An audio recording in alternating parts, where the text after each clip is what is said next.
নেশা সামগ্রী সহ এক ব্যক্তিকে আটক করেছে পুলিশ। অবশ্য আজকের এই প্রসঙ্গ হচ্ছে জানা গেছে বিল্লাল মিয়া নামের এক টমটম চালক, তিনি নেশা সামগ্রী সহ তাকে আটক করেছে পুলিশের পক্ষ থেকে এবং উদয়পুর রাধা কিশোরপুর থানার পুলিশের এই ভূমিকা।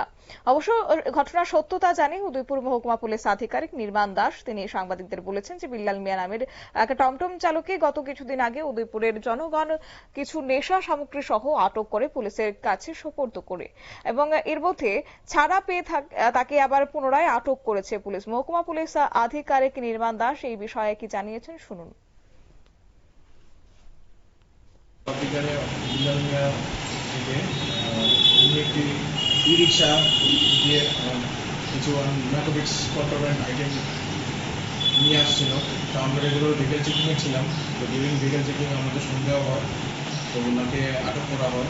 উনি আগেও মাল্টিপল টাইমস ইন্ডিভিজুয়াল কেসে অ্যারেস্ট হয়েছেন এখানে, এবং বেশ কিছুদিন আগেও ওনাকে লোকাল কিছু পাবলিক সন্দেহ করে ধরেছিল। ওনাকে দেখে আমার সন্দেহ, তখন ওনাকে ডিটেন করি আমরা। তখন ওনার পজিশন থেকে সার্চ করার পরে 7.32 গ্রামস সাসপেক্টেড করে হেরোইন রিকভার করা হয়েছে। Sir case number specific identification something Uttarpara number 87 2025 RK Pur BS.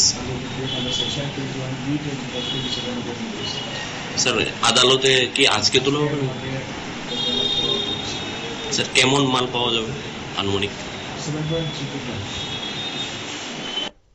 আপনারা শুনলেন মহকুমা পুলিশ আধিকারিকের বক্তব্য। অবশ্য আছে বিল্লাল TR03T3108 নম্বরের একটি টমটম চালিয়ে উদয়পুর রমেশ চৌমুহনীতে আসা মাত্রই পুলিশ টমটমটিকে আটক করে। পরবর্তী সময়ে টমটমের মধ্যে থাকা কিছু নেশা সামগ্রী সহ উদ্ধার করেছে পুলিশ এবং বর্তমানে বিল্লাল মিয়া রাধা কিশোরপুর থানায় পুলিশি হেফাজতে রয়েছে। তার বিরুদ্ধে একটি মামলা হাতে নিয়ে পুলিশ তদন্ত চালাচ্ছে বলে জানিয়েছে মহকুমা পুলিশ আধিকারিক।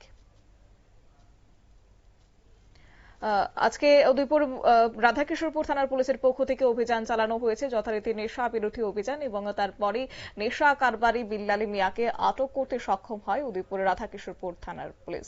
নিয়ে নিচ্ছে ছোট্ট একটি বিজ্ঞাপন, বিরতির সঙ্গে থাকুন।